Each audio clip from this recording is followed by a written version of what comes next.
Hola mis hermanos, Dios les bendiga, les saludo en el amor del Señor, agradecido porque nos permite una vez más poder escuchar de su palabra, poder estudiarla y poder escudriñar en ella. Gracias a Dios por su palabra que siempre nos enseña.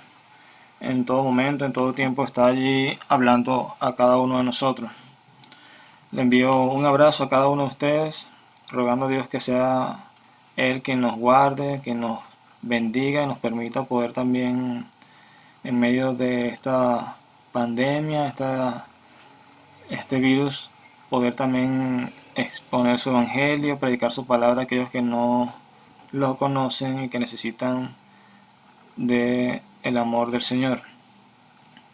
Continuando con el libro de Hechos, donde hemos estado estudiando, podemos ver que en la pasada clase, la pasada exposición, nuestro hermano Maglio estuvo hablando de Hechos 3, del 19 al 26, y esta vez, este domingo, vamos a estar estudiando Hechos 4, capítulo del 1 al 31, que tiene como título o subtítulo cómo manejar la persecución. Quizás es un título que nos puede ayudar mucho a cómo poder actuar en momentos de persecución y quizás también nos permita adaptarlo a este tiempo de pandemia. Hemos visto que los hechos de los apóstoles constituye un puente entre el registro de la vida y la enseñanza de Jesucristo. Este registro obviamente lo hemos visto que se encuentra en los 4 evangelios y los escritos y las labores de lo que hicieron sus discípulos. El libro de los Hechos ilustra de forma en la que el Salvador continuó dirigiendo su iglesia a través de la inspiración del Espíritu Santo sobre quienes poseían las llaves del sacerdocio. El Espíritu Santo revelaba la verdad a los apóstoles, quienes a su vez dirigían la iglesia y le enseñaban. Los apóstoles también tenían o habían efectuado muchos milagros en el nombre de Jesucristo. Por medio de este estudio, de todo lo que hemos estudiado de Hechos hasta ahora, Hechos viene a hablar sobre la iglesia, sobre la expansión de la iglesia de Jesucristo, desde Jerusalén hasta lo último de la tierra. Eso lo podemos ver en Hechos capítulo 1, versículo 8. También el libro de Hechos relata el ascenso y la expansión de todo el cristianismo, que a manera de introducción, a manera de contextualizar, comenzó en la capital provincial judía de Jerusalén y terminó en Roma, en este caso la capital de aquel entonces del imperio. Los acontecimientos que se describen en Hechos ocurrieron a lo largo de un periodo de unos 30 años, alrededor del año 30 al 62 después de Cristo, y se centran principalmente en los ministerios de Pedro y también Pablo, y eso lo podemos ver Hechos 1 al 12, capítulo del 1 al 12, y Hechos capítulo 13 hasta el capítulo 28. Sin el libro de los Hechos, nuestro conocimiento de la historia temprana de la Iglesia se limitaría a la pequeña cantidad proporcionada por las epístolas del Nuevo Testamento. Eso quiere decir que si no tuviésemos el libro de Hechos no pudiésemos entender muchas cosas o comprender a cabalidad todo lo que sucedió después de la muerte, resurrección y ascensión de Jesucristo. También nos proporciona un valioso contexto histórico para las epístolas de Pablo. Algo fundamental para el crecimiento de la iglesia primitiva fueron la conversión de Pablo en Hechos 9 y sus misiones posteriores. Obviamente, entonces, en este caso, el libro de Hechos nos va a permitir entender como un puente todo lo que sucedió en el ámbito cuando estaba Jesucristo en la tierra, luego al ascender, al enviar a su Espíritu Santo y la expansión de la iglesia. Y también nos va a ayudar a entender todo lo que Dios permitió que hiciese Pablo y escribiese en las epístolas. También el Salvador instruyó a sus apóstoles que habrían de comenzar su ministerio únicamente después de que hubieran sido investidos por el poder de lo alto, en este caso el Espíritu Santo.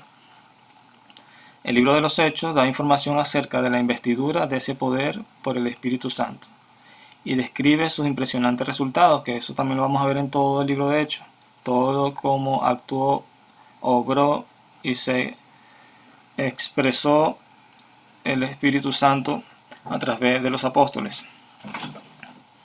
Y esto comenzó también con la conversión de miles de personas en el día de Pentecostés, en Hechos 2, que ya lo estudiamos. En el contexto, viendo el contexto, un poco lo que nuestro hermano Mario también conversó, nos habló, vimos cómo Pedro fue usado por el Espíritu Santo para predicar la palabra de Dios. Luego de haber sanado a un cojo de nacimiento que se encontraba siempre a la puerta del templo llamado La Hermosa.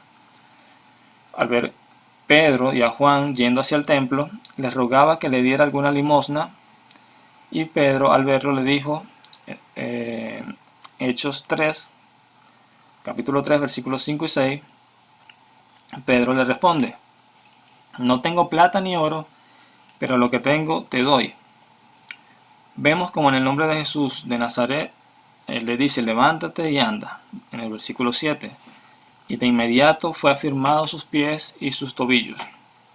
Entró en el templo con ellos, saltando y alabando a Dios. Una gran obra que hizo el Espíritu Santo a través de Pedro.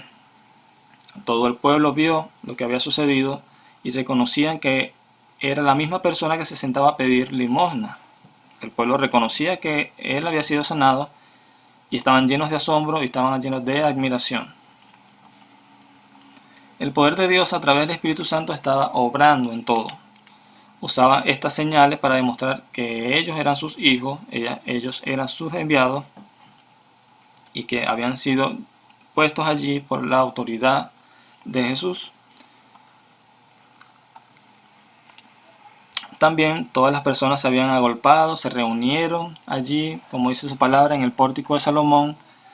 Y Pedro, al ver esto, respondió al pueblo en Hechos 3, versículo 12, que dice, ¿por qué se maravilla de esto? Como si con su poder hubiese caminado este hombre. Solo Dios a través de Jesucristo y en su nombre nos ha permitido hacer esto. Es a Jesús que ustedes entregaron y negaron ante Pilato.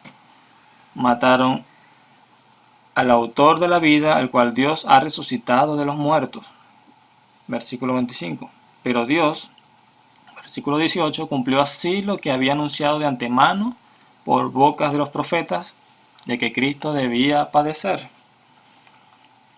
Pedro también llama al arrepentimiento. Él expone el Evangelio, llama al arrepentimiento en el versículo 19.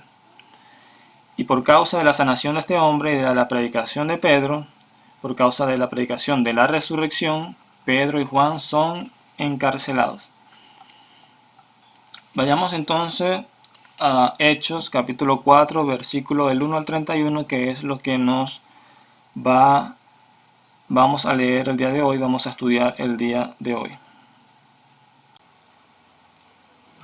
Y continuando, mis hermanos, en Hechos capítulo 4, versículo del 1 al 31, dice que Pedro y Juan son encarcelados. Mientras ellos estaban hablando al pueblo, llegaron los sacerdotes, el capitán de la guardia del templo y los saduceos, resentidos de que enseñaban al pueblo y anunciaran en Jesús la resurrección de entre los muertos. Le echaron mano y lo pusieron en la cárcel hasta el día siguiente, porque ya era tarde. Pero muchos de los que habían oído la palabra creyeron, y el número de los hombres llegó a ser como 5,000. Al día siguiente aconteció que se reunieron en Jerusalén los gobernantes de ellos, los ancianos y los escribas. Y estaban el sumo sacerdote, Anás, Caifás, Juan, Alejandro y todos los del linaje del sumo sacerdote. Y poniéndolos en medio los interrogaron, ¿con qué poder o en qué nombre han hecho ustedes esto? Entonces Pedro, lleno del Espíritu Santo, les dijo: Gobernantes del pueblo y ancianos, si hoy somos investigados acerca del bien hecho a un hombre enfermo, de qué manera éste ha sido sanado, sea conocido a todos ustedes y a todo el pueblo de Israel, que ha sido en el nombre de Jesucristo de Nazaret, a quien ustedes crucificaron y a quien Dios resucitó de entre los muertos. Por Jesús este hombre está de pies, sano en su presencia. Él es la piedra rechazada por ustedes los edificadores, la cual ha llegado a ser cabeza del ángulo, y en ninguno otro hay salvación, porque no hay otro nombre debajo del cielo dado a los hombres en que podamos ser salvos. Y viendo ellos la valentía de Pedro y de Juan, y teniendo en cuenta que eran hombres sin letras e indoctos, se asombraban y reconocían que habían estado con Jesús. Pero ya que veían de pie con ellos al hombre que había sido sanado, no tenían nada que decir en contra. Entonces les mandaron que salieran fuera del Sanedrín y deliberaban entre sí, diciendo: ¿Qué hemos de hacer con estos hombres? Porque de cierto es evidente a todos los que habitan a Jerusalén que una señal notable ha sido hecha por medio de ellos, y no lo podemos negar. Pero para que no se divulgue cada vez más entre el pueblo, amenacémosle para que de aquí en adelante no hablen a ninguna persona en este nombre. Entonces los llamaron y les ordenaron determinantemente que no hablaran ni enseñaran en el nombre de Jesús. Pero respondió Pedro y Juan y les dijeron: Juzguen ustedes si es justo delante de Dios obedecerles a ustedes antes que a Dios, porque nosotros no podemos dejar de decir lo que hemos visto y oído. Y después de amenazarles más, ellos les soltaron, pues por causa del pueblo no hallaban ningún modo de castigarles, porque todos glorificaban a Dios por lo que había acontecido, pues el hombre en quien había sido hecho este milagro de sanidad tenía más de 40 años. Una vez sueltos, fueron a los suyos y le contaron todo lo que los principales sacerdotes y los ancianos le habían dicho. Cuando ellos lo oyeron, de un solo ánimo alzaron sus voces a Dios y dijeron: Soberano, tú eres el que hiciste el cielo y la tierra, el mar y todo lo que en ellos hay, y que mediante el Espíritu Santo, por boca de vuestro padre David, tu siervo, dijiste: ¿Por qué se amotinaron las naciones y los pueblos tramaron cosas vanas? Se levantaron los reyes de la tierra y sus gobernantes consultaron unidos contra el Señor y contra su ungido. Porque verdaderamente tanto Herodes como Poncio Pilato con los gentiles y el pueblo de Israel se reunieron en esta ciudad contra su santo siervo Jesús, al cual ungiste, para llevar a cabo lo que tu mano y tu consejo habían determinado de antemano que había de ser hecho. Y ahora, Señor, mira sus amenazas y concedes a tus siervos que hablen tu palabra en toda valentía, o con toda valentía. Extiende tu mano para que sean hechas sanidades, señales y prodigios en el nombre de tu santo siervo Jesús. Cuando acabaron de orar, el lugar en donde estaban reunidos tembló, y todos fueron llenos del Espíritu Santo y hablaban la palabra de Dios con valentía. Padre, en esta hora queremos darte gracias, Señor, porque tú eres bueno, eres grande, eres poderoso, Señor, misericordioso en gran manera, Señor. Gracias porque nos rescataste, Señor.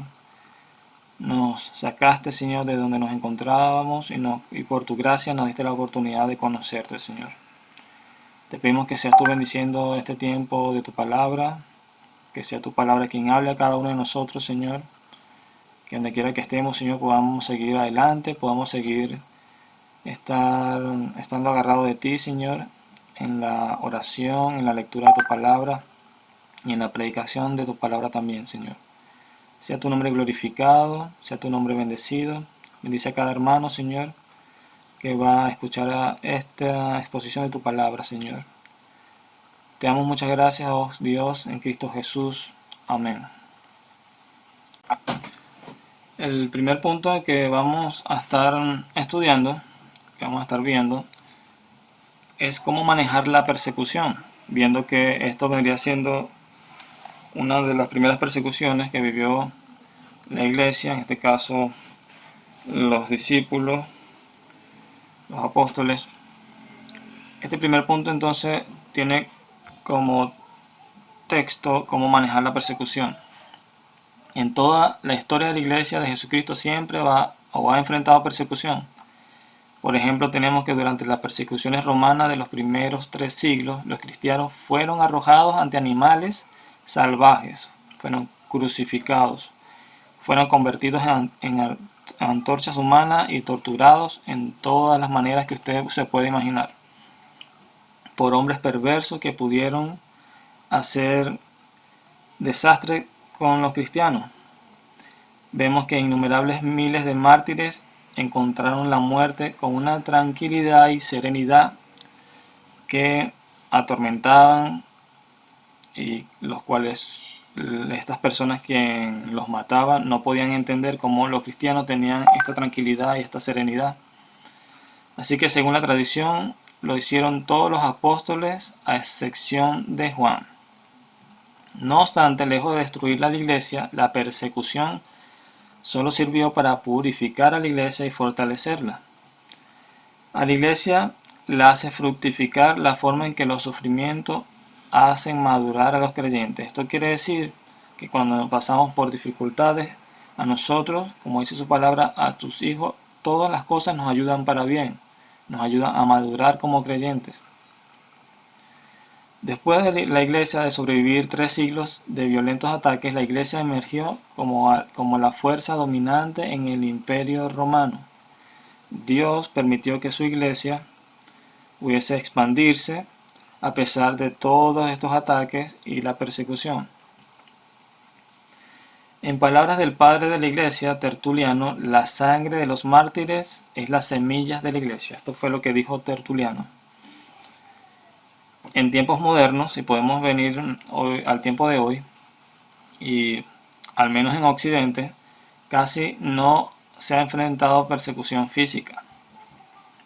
Los ataques de Satanás ahora se han vuelto un poco más sutiles, más sofisticados. Por ejemplo, de la clase de arremetida detallada en la carta del diablo a su sobrino en C.S. Lewis, que es como decir a un autor. Allí podrán ver cosas muy puntuales acerca de cómo es la persecución en los tiempos modernos. En lugar del diablo amenazar al cuerpo, de usar a personas para ir en contra físicamente de los cristianos, y sabemos que en el mundo, en otras latitudes, en otros lugares, esto sí realmente pasa, pero en Occidente muy poco. Las persecuciones de Satanás hoy en día apuntan más al ego, amenazando siempre a nuestro orgullo egoísta, nuestra necesidad de aceptación o nuestra posición. Satanás ha destruido gran parte de la eficacia espiritual de la iglesia sin tener que matar a los creyentes que la conforman. En lugar de esto, en vez de matarlo, es mucho más eficaz hacer que los creyentes vivan de manera egocéntrica, complaciente, indolente y mundana, sumergidos solamente en sus problemas, con el fin de impedir que las personas sean atraídas a la fe cristiana. Estamos hoy en día quizás con tantas cosas que nos pueden distraer, y esta distracción es una de las cosas que está ayudando a que la iglesia se separe de Jesucristo, pueda olvidar cuál es su función aquí en la tierra. También no tardó mucho en surgir la primera oposición a la iglesia, y vimos de los mismos líderes judíos que habían ejecutado a Jesús. Vemos esa primera oposición. Estas oposiciones o persecuciones están relatadas en Hechos capítulo 4, el capítulo 5, el capítulo 7, capítulo 8 y capítulo 12, que más adelante iremos estudiando. Si vamos a Juan capítulo 15, el 18 al 20, se declara, y Jesús dice: si el mundo os aborrece, sabed que a mí me ha aborrecido antes que a vosotros. Si fueras del mundo, el mundo amaría lo suyo. Pero porque no sois del mundo, antes yo os elegí del mundo, por eso el mundo os aborrece. Acordaos de la palabra que yo os he dicho. El siervo no es mayor que su señor. Si a mí me han perseguido, también a vosotros os perseguirán. Si han guardado mi palabra, también guardarán la nuestra. También Jesús nos advirtió en Juan 16:4. Os expulsarán de las sinagogas y aún viene la hora cuando cualquiera que os mate pensará que rinde servicio a Dios. Los apóstoles también enseñaron la certeza de que íbamos a vivir persecuciones. Pablo también escribió en Timoteo: todos los que quieren vivir piadosamente en Jesucristo Jesús padecerán persecución. 2 Timoteo 3:12. Pedro también añadió: para esto fuisteis llamados, porque también Cristo padeció por nosotros, dejándonos ejemplo, para que sigáis sus pisadas. 1 Pedro 2:21. Es decir, los cristianos que llevan una vida piadosa, sentada en Jesucristo, viviendo conforme a su palabra, inevitablemente van a vivir conflictos con el sistema satánico del mundo, porque obviamente el mundo no sigue la palabra de Dios, sus preceptos, sus mandamientos, su voluntad, la voluntad de Dios no lo sigue el mundo. Nosotros como cristianos vamos a tener inevitablemente conflicto con el mundo. Y también podría llegar el día en que los creyentes sean físicamente perseguidos, que quizá nosotros podamos ser torturados, martirizados, a medida que el mundo aumenta su odio al evangelio. Hechos 4 también relata el primer brote de persecución contra la iglesia. Los versículos del 1 al 31 podríamos dividirlo en dos secciones. Una persecución que se manifiesta y la otra parte, el segundo punto, es cómo enfrentamos la persecución. Veamos Hechos 4 del 1 al 4.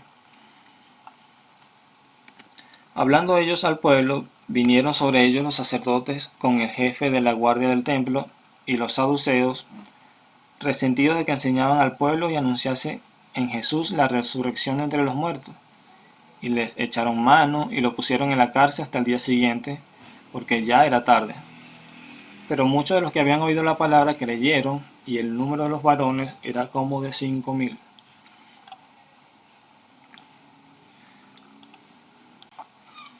Viendo esta primera fase de la persecución, Pedro y Juan, con la predicación y exposición del Evangelio, habían confrontado, habían llamado al arrepentimiento. Además de esto, estaban hablando sobre Jesús, sobre la resurrección, y esto obviamente estaba chocando con las creencias erróneas de los saduceos, quienes ellos no creían en la resurrección de los muertos. Ellos solo pensaban que la vida solo era vivirla aquí, valga la redundancia, aquí en la tierra. Por otro lado, también al notar que su jerarquía, su autoridad podría o estaba siendo afectada, tomaron acción de tomar preso a Pedro y a Juan.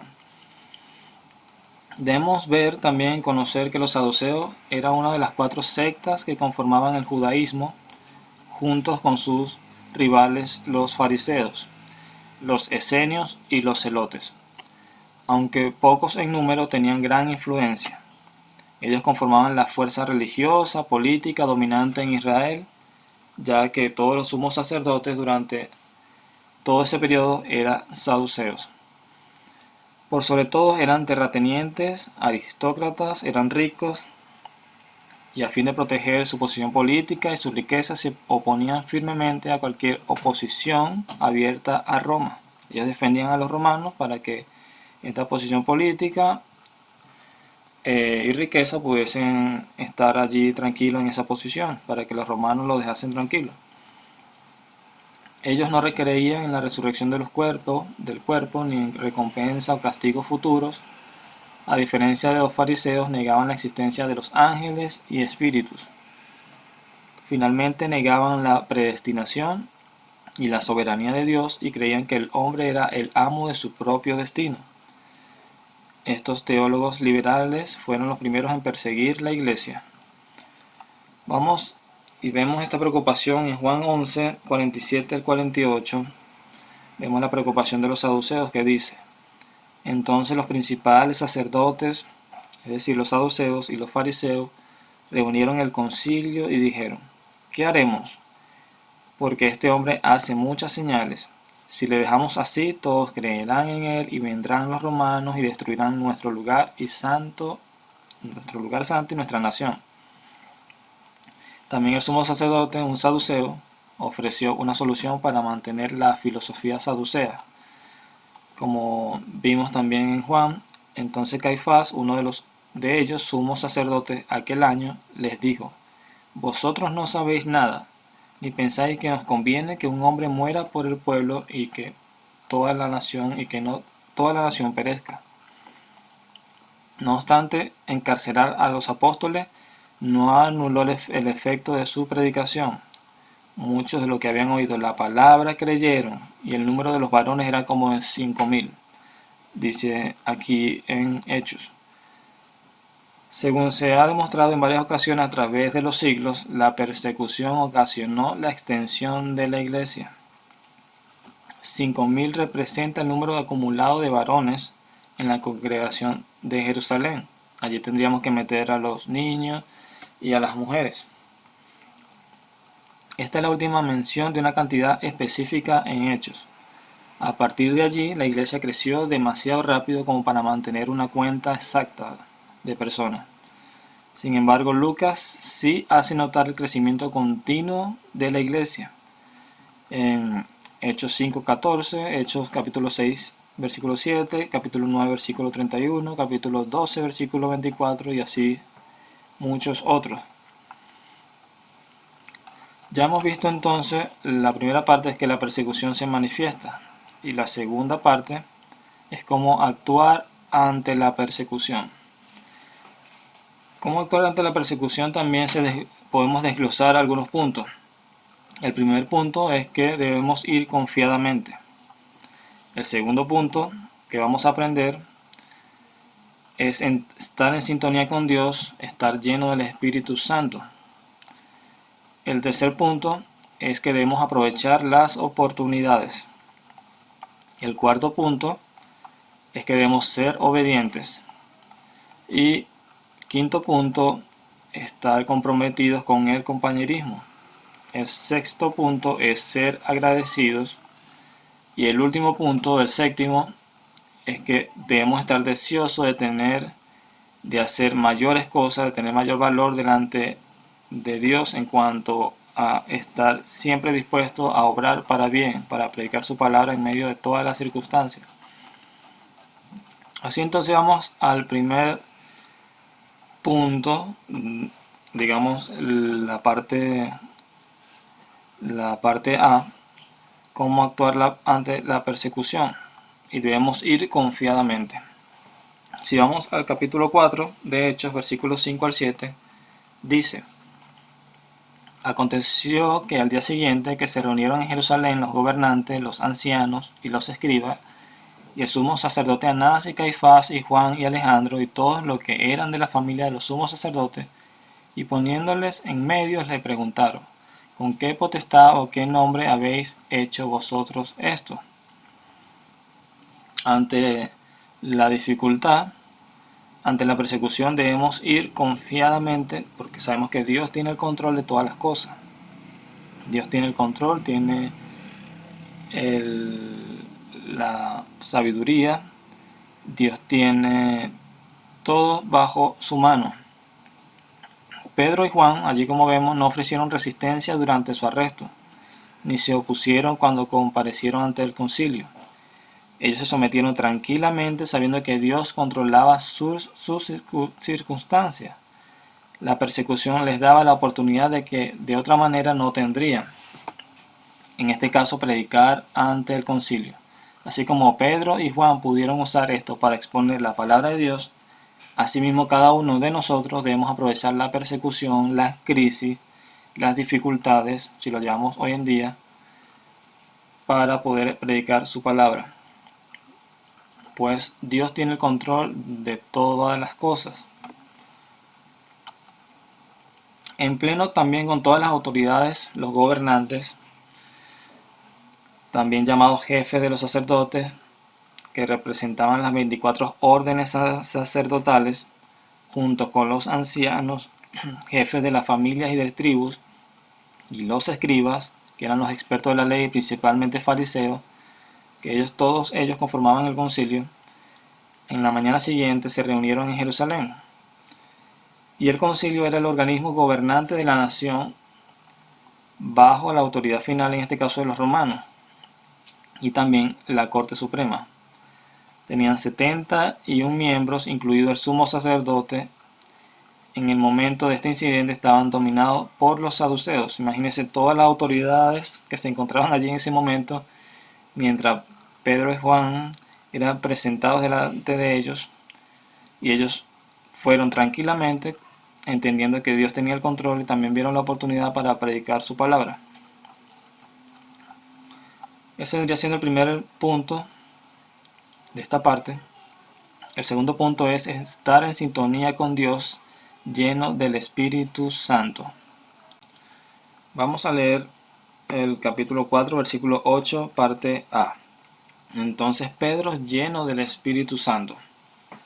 Durante y en todo tiempo debemos estar en sintonía con Dios, mediante la oración, la lectura de su palabra. Y el apóstol, como vemos aquí, Pedro estaba lleno del Espíritu Santo. Él enfrentó la persecución porque estaba lleno del Espíritu. Podemos estar allí y podemos anotar Hechos capítulo 2, versículo 4, capítulo 13, versículo 9. Esto significa que cada acción está conducida por Él y no por nuestras pasiones o corazones. Si vamos a Lucas 12, versículo del 11 y 12, nos dice: Cuando os trajeren a las sinagogas y ante los magistrados y las autoridades, no os preocupéis por cómo o qué habréis de responder o qué habréis de decir, porque el Espíritu Santo os enseñará en la misma hora lo que debáis de decir.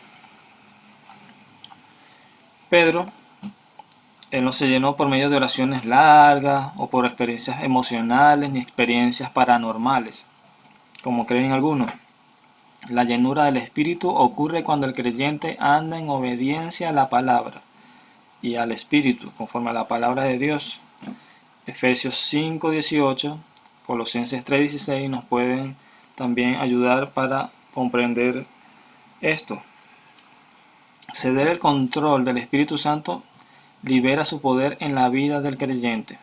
Es decir, nosotros tenemos que dar el control al Espíritu Santo, debemos estar dispuestos también en oración y lectura de su palabra para que sea solamente Él quien nos conduzca y nos use.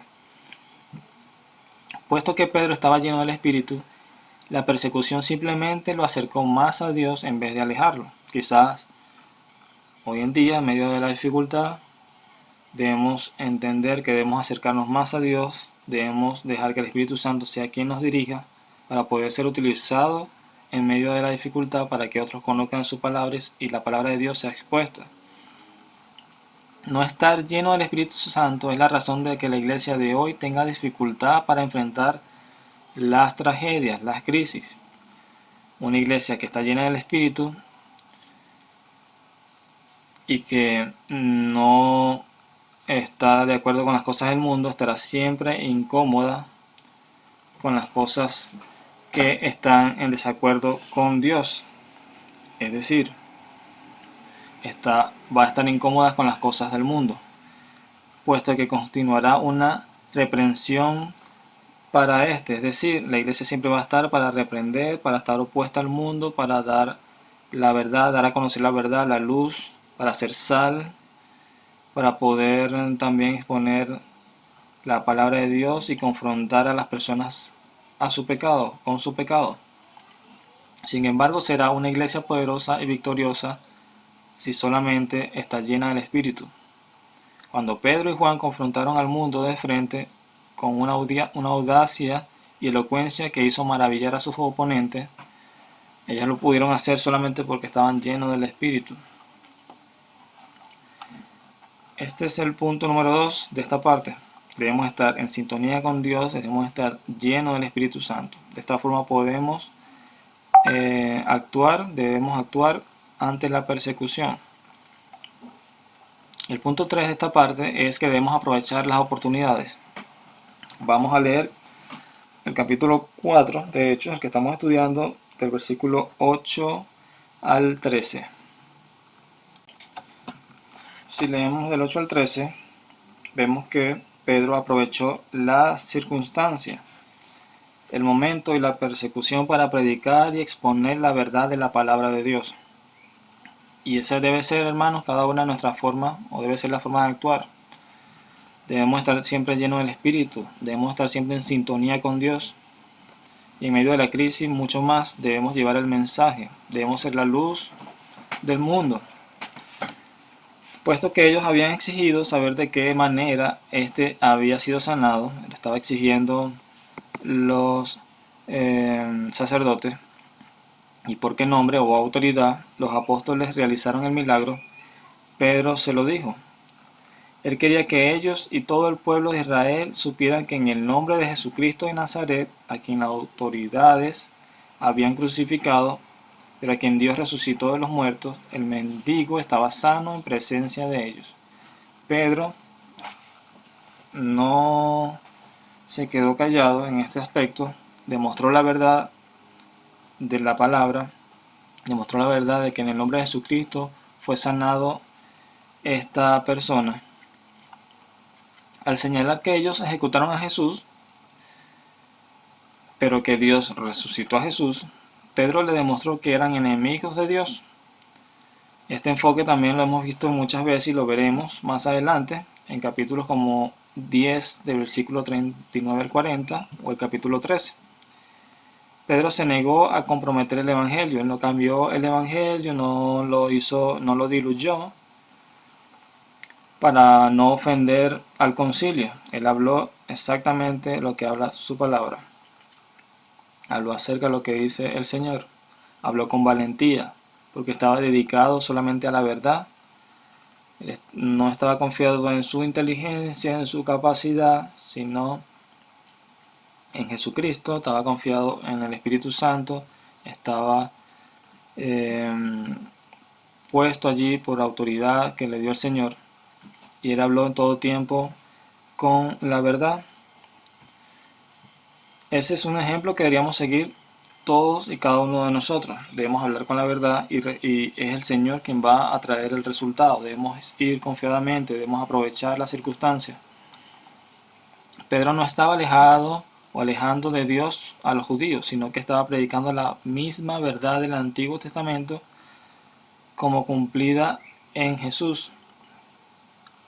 Él es la piedra reprobada por ellos, dijo Pedro, los edificadores o líderes espirituales de la nación. Aunque rechazaron a Jesús, Dios lo convirtió en la cabeza del ángulo, por medio de su resurrección y exaltación.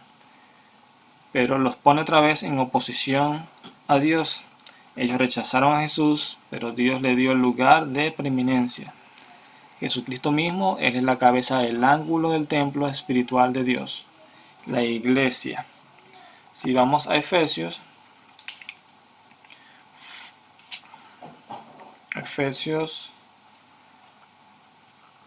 capítulo 2, versículo 19 al 22, dice: por lo tanto, ya no son extranjeros ni forasteros, sino conciudadanos de los santos y miembros de la familia de Dios. Han sido edificados sobre el fundamento de los apóstoles y de los profetas, siendo Jesucristo mismo la piedra angular. En él todo el edificio, bien ensamblado, va creciendo hasta ser un templo santo en el Señor. En él también ustedes son juntamente edificados para morada de Dios en el Espíritu. Amén. En Juan 14:6 Jesús también declaró: yo soy el camino, la verdad y la vida. Nadie viene al Padre sino por mí. Esta misma exclusividad la declara el Señor Jesús en Juan 10, de 7 al 8, cuando afirmó: De cierto os digo, yo soy la puerta de las ovejas. Todos los que antes de mí vinieron, ladrones son y salteadores. Nosotros los cristianos predicamos a un Cristo exclusivo en una era, si vemos a una era que hoy en día es inclusiva. Debido a esto, a menudo nos acusan de tener mente estrecha y hasta de ser intolerantes. Y se dice que muchos caminos llevan a la cumbre del monte de la iluminación religiosa. Dice que todos los dioses es lo mismo, los dioses árabes, los egipcios, todo es lo mismo, un solo Dios, pero sabemos que no, hay un solo Dios. Por eso, para los cristianos, Dios, o hay solamente un Cristo que es exclusivo. Y esto choca con las creencias del mundo.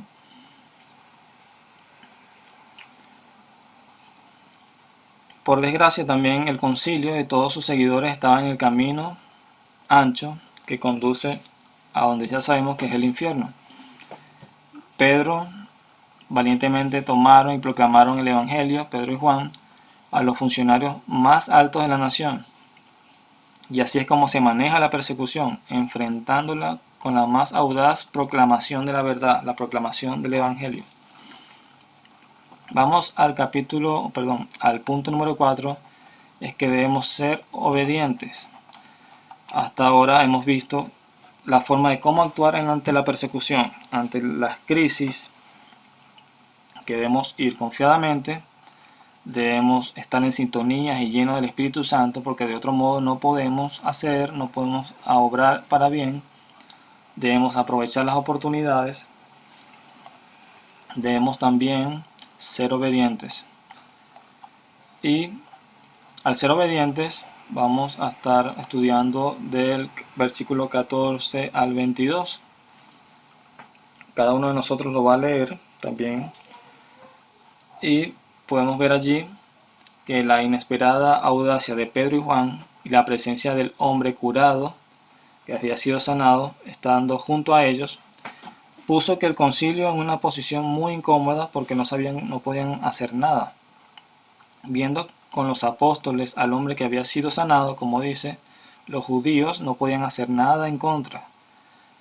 La convincente defensa de Pedro de que él en realidad estaba llevando al pueblo hacia Dios y no alejándolo de él era incuestionable. La promesa de Jesús a sus discípulos de darles palabra y sabiduría, lo cual no podrán resistir ni contradecir todos los que se opongan, Lucas 21:15, se había cumplido. Entonces, cuando vieron esto, los miembros del concilio le ordenaron a Pedro y a Juan que saliesen del concilio y estaban conferenciando entre sí, estaban discutiendo qué era lo que iba a hacer. La pregunta entonces no tenía ninguna respuesta fácil. Pedro y Juan no habían violado ninguna ley y se habían defendido personalmente con las escrituras, con la propia escritura del Antiguo Testamento. Además, castigarlos sería arriesgado porque señal manifiesta ha sido hecha por ellos, fue hecha por ellos y fue notoria a todos los que moran en Jerusalén.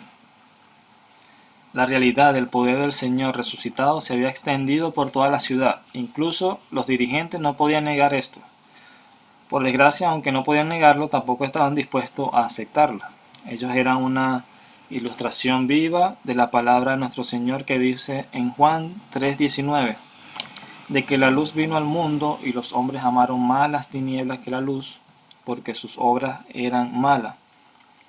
Así que hermanos, nos vamos a enfrentar siempre a esto, que las personas no quieren conocer del Señor, no quieren buscar de Él, pero nosotros debemos estar dispuestos siempre a predicar su palabra, a llevar sus mensajes, y es el Espíritu Santo y es el Señor quien va a obrar en los corazones de ellos. Tal es esta ceguera del pecado. Ellos conocían la verdad, pero se negaron a aceptarla. Así también como aceptaron o negaron o rechazaron la verdad de la resurrección. Esto es un claro principio bíblico que los creyentes deben obedecer a su gobierno. Obviamente nosotros debemos obedecer al gobierno. Pedro mismo enseñó tal obediencia en 1 de Pedro 2, 13 al 17 para que lo puedan leer. Y también si quieren buscar Romanos 13 del 1 al 7. Sin embargo, la reacción de los dos apóstoles marca el límite de la obediencia. ¿Qué quiere decir esto? Ellos obedecerían de buena gana si lo pudieran hacer sin desobedecer al soberano Dios. Pero cuando los mandamientos de Dios, si es algo que lo vamos a poder vivir, o lo podemos vivir, si los mandamientos de Dios están en conflicto con el gobierno, o con los del gobierno, se debe desobedecer al gobierno. La idea no es hacer una revolución, una cuestión así, no. Lo que se quiere decir es que los mandamientos de Dios están por encima de todas las cosas. También podemos ver ejemplos, si lo quieren buscar, en Éxodo 1, del 15 al 17, que son las acciones que hicieron las parteras hebreas, y en Daniel 6, capítulo 6, del 4 al 10, ilustran también esa obligación. Los mandamientos de Dios, volvemos a recalcar, están por encima de todas las cosas, de todas las directrices del gobierno. En medio de la persecución, Pedro y Juan permanecieron obedientes a Dios. Al igual que ellos, ningún soborno o amenaza, también si eso nos llega a pasar, no debe hacernos infieles, no nos pueden hacer renegar del Señor. Más tarde también Pedro escribió, tanto por experiencia como inspiración, en 1 de Pedro capítulo 3, versículo 13 al 15. ¿Y quién es aquel que os podrá hacer daño si vosotros seguís el bien? Mas también si alguna cosa padecéis por causa de la justicia, bienaventurados sois. Por tanto, no os amedrentéis por temor de ellos, ni os conturbéis, sino santificad a Dios el Señor en vuestros corazones, y estad siempre preparado para presentar defensa con mansedumbre y reverencia ante todo el que os demande razón de la esperanza que hay en vosotros. Debemos estar siempre preparados, hermanos. Debemos estar siempre estudiando su palabra para poder presentar defensa con mansedumbre y reverencia a todo aquel que os demande razón de la esperanza que hay en vosotros, de Jesús. Entonces, mis hermanos, este cuarto punto nos enseña que debemos ser obedientes. El quinto punto es que debemos estar comprometidos con el compañerismo, comprometidos en poder juntarnos nosotros, de poder estar pendientes los unos de los otros. Lo vemos en el capítulo 4, versículo 23 de Hechos, el que estamos estudiando, que dice: y puestos en libertad vinieron a los suyos y contaron todo lo que los principales sacerdotes y los ancianos le habían hecho. Ellos fueron a los suyos, fueron a las personas que estaban con ellos, que quizá pudo haber sido parte o la totalidad del grupo original de los que se reunieron en el aposento alto. Vemos en el capítulo 1 del 13 al 15. Ellos le contaron todo lo que los principales sacerdotes, los ancianos le habían dicho, y sin duda recibieron consuelo, recibieron ánimo de parte de los demás. Debemos animarnos unos a otros. Un beneficio principal de la persecución es que da como resultado una mayor solidaridad. En medio de la crisis debemos ser más solidarios los unos por los otros, pues los creyentes perseguidos se juntan de manera natural en busca de apoyo mutuo. Este es el punto 5, debemos estar comprometidos con el compañerismo. El punto número 6 de esta parte, de cómo enfrentar la persecución, es que debemos ser agradecidos. Esto está en el capítulo 4, versículos 24 al 28, para que lo puedan leer, mis hermanos. Ellos allí obtuvieron más consuelo de saber que esa oposición había estado ya prevista en el Antiguo Testamento. El Espíritu Santo, hablando por boca de David, vemos en Salmos capítulo 2, versículo del 1 al 2, habló de la oposición que Cristo y por extensión sus seguidores, o sea, tanto los discípulos, los apóstoles, hasta nosotros vamos a enfrentar. Decía o dice: ¿por qué se amotinan las gentes y los pueblos piensan cosas vanas? Se reunieron los reyes de la tierra y los príncipes se juntaron en uno contra el Señor y contra su Cristo, y también se van a juntar contra sus seguidores. Entonces debemos ser agradecidos también por todo lo que Dios ha hecho en nosotros. Debemos adorar a Dios, debemos estar dispuestos a predicar su palabra. Punto 7 de esta parte es que debemos estar deseosos de tener un mayor compromiso, un mayor valor, una mayor actitud de poder ser usado por el Señor. Capítulo 4, versículo 29 al 31. Ellos están orando, están pidiéndole al Señor que pueda conceder a su siervo valentía para hablar de su palabra. Vamos a leerlo. Y ahora, Señor, mira sus amenazas y concede a tu siervo que hable en tu palabra en toda valentía. No estaban pidiendo un lugar donde esconderse, sino que estaban pidiendo valentía para hablar, para seguir hablando de su palabra. Y continúan orando. Extiende tu mano para que sean hechas sanidades, señales y prodigios en el nombre de tu santo siervo Jesús, para que en todo sea glorificado el Señor, sea visto que ellos puedan creer a través de estas señales que Jesucristo los envió.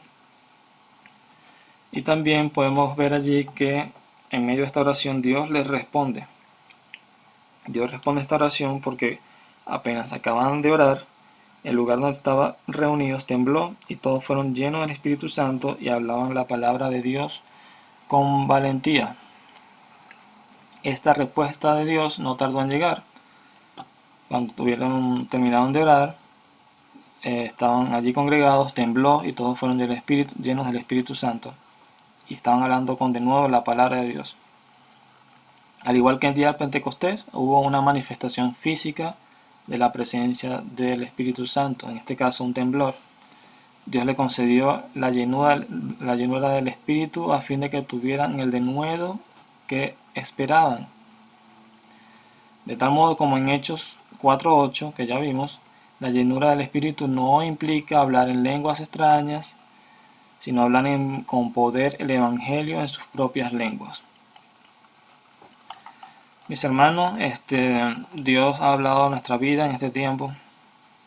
Dios ha sido bueno, nos ha enseñado, nos ha instruido de cómo manejar la persecución, las crisis, cómo nosotros como cristianos debemos conducirnos en medio de dificultades. Vemos que la persecución se manifiesta, se va a manifestar y se manifiesta hoy en día a diferentes niveles y medidas. Vemos que el enemigo, que el diablo usa maneras sutiles y sofisticadas para poder callarnos, para poder mantenernos tranquilos y en silencio y viendo hacia otro lado. Vimos cómo enfrentar la persecución, en que debemos ir confiadamente, debemos estar en sintonía con Dios, lleno del Espíritu Santo, debemos aprovechar las oportunidades, debemos ser obedientes, debemos estar comprometidos también con el compañerismo entre nosotros como hermanos, debemos estar agradecidos, debemos también estar deseosos de seguir siendo utilizados por Dios. Y esto sería, mis hermanos, debemos cada día estar dispuestos en predicar su palabra en medio de las dificultades. La iglesia había enfrentado con éxito la primera prueba de oposición, pero en lugar de sucumbir a la tentación de hacer cambios en la palabra, el evangelio, para poder salir airoso, se volvió más valiente. La persecución también sirvió para acercar más a los congregados entre sí con su Señor. En cuanto a los que se convertiría en un tema recurrente en la historia de la iglesia, la oposición solamente consiguió que ésta se fortaleciera más. Esto es lo que ha hecho siempre la oposición, las crisis, es que la iglesia se fortalezca mucho más. Dios tomó las intenciones perversas de los hombres, las dificultades, y las usó para sus propios propósitos divinos y para su gloria. Mis hermanos, esto es lo que Dios ha permitido exponer. Damos gracias a Dios por tu palabra, Señor. Gracias, Señor, porque eres inmensamente hermoso, amoroso, Señor, misericordioso, porque nos enseña, Señor, que aunque vamos a vivir dificultades, persecuciones, aunque estamos viviendo también dificultades, nos estás enseñando cómo poder actuar, Señor. Ayúdanos a poder predicar tu palabra, Señor, con denuedo, a poder ser valientes, Señor, ante la dificultad y poder llevar tu palabra, Señor. Perdona nuestros pecados, nuestras iniquidades y ayúdanos, Señor, a poder obedecerte, Señor, así como nos has enseñado a actuar por medio de tu palabra, Señor. Sea tu nombre glorificado, sea tú bendiciendo a cada hermano, Señor, sea de nuestra clase y que pueda escuchar también esta exposición de tu palabra, Señor. Te glorifico y te exalto, oh Dios. Amén. Saludos mis hermanos, un abrazo fuerte que les envío. Dios les bendiga, Dios les guarde. Cuídense, saludos.